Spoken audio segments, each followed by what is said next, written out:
Hamdalillah wa syukrulillah wassalatu wassalamu ala rasulillah wa ala alihi wa mawalah amma ba'dah. Pada forum santai ini saya akan menyampaikan mengenai analisis fenomena yang sudah terjadi di negara tercinta ini.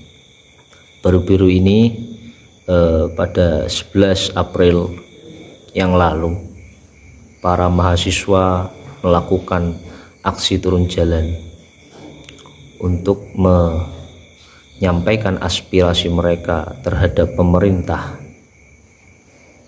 Baik, perlu kita ketahui mengenai apa sih demokrasi, apa sih demonstrasi, dan apa pentingnya keduanya. Jadi yang pertama kita ketahui, nanti bisa dilihat di sini ya. Mengenai demokrasi sendiri adalah bentuk suatu pemerintahan di mana semua warga negaranya memiliki hak yang sama untuk pengambilan keputusan yang dapat mengubah hidup mereka. Kemudian juga demokrasi mengizinkan kepada warga negaranya ikut serta baik secara langsung atau melalui perwakilan dalam perumusan, pengembangan dan pembuatan hukum, seperti itu. Kemudian apa sih yang dimaksud demonstrasi? Mengenai demonstrasi sendiri ataupun unjuk rasa atau apalah itu, demonstrasi atau biasa kita ketahui dengan bahasa demo adalah sebuah gerakan protes yang dilakukan sekumpulan orang, warga negara, di hadapan umum. Unjuk rasa biasanya dilakukan untuk menyatakan pendapat kelompok tersebut ataupun penentang kebijakan yang dilaksanakan suatu pihak, dan dapat pula dilakukan sebagai sebuah upaya penekanan secara politik oleh kepentingan kelompok itu sendiri. Itu mengenai demokrasi dan juga pengertian demonstrasi itu sendiri.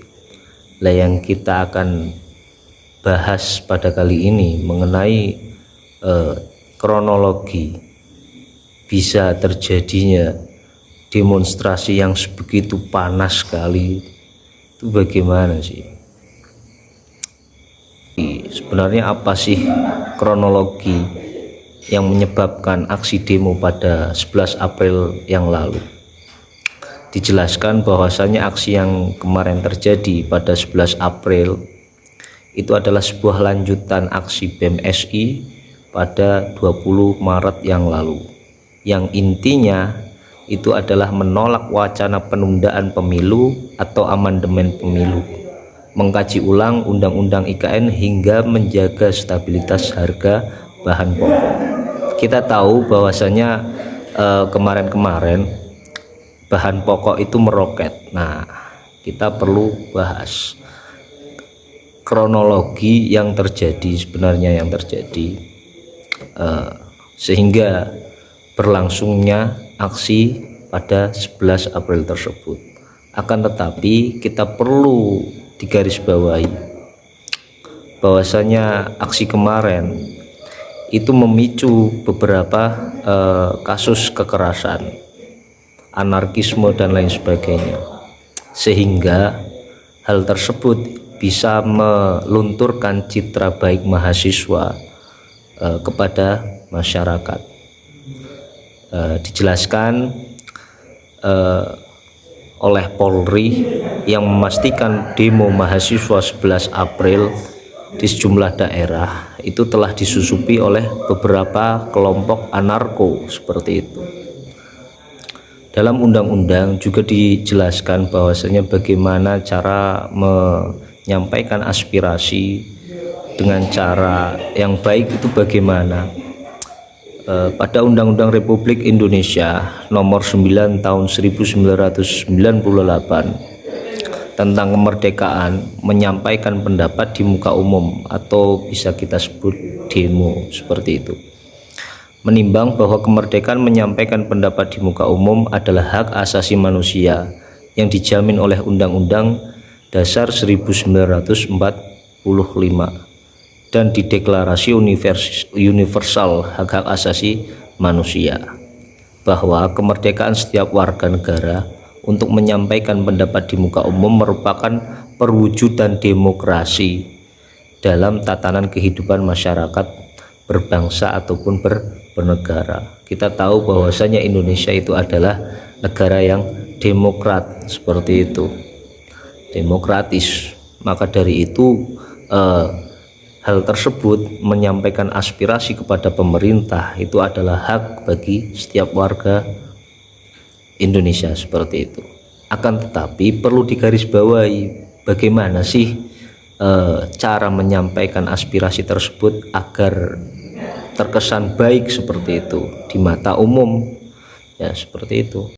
Mengenai penyampaian aspirasi ataupun nahi mungkar dalam bahasa Islam, maksud dari nahi mungkar adalah berupaya menghilangkan kemungkaran sesuai prosedur yang ada, ataupun dalam Islam itu sesuai prosedur syariat, seperti itu, yang mana dalam konteks keindonesiaan tentu saja harus melalui jalur konstitusional agar tidak membuka pintu fitnah yang lebih besar, seperti itu. Maka dari itu aksi kemarin itu terkesan anarkis karena apa?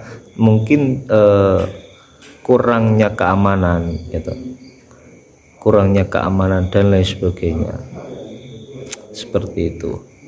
Jadi mungkin ini sebagai PR bagi kita, bagaimana cara menyampaikan aspirasi dengan baik dengan cara yang sudah ada, dan juga harus memperhatikan keamanan yang ada, karena agar tidak terjadinya seperti kemarin, seperti itu. Mungkin hanya itu yang bisa saya sampaikan mengenai analisis mengenai demokrasi ataupun demonstrasi yang ada di negara kita. Sekian, terima kasih.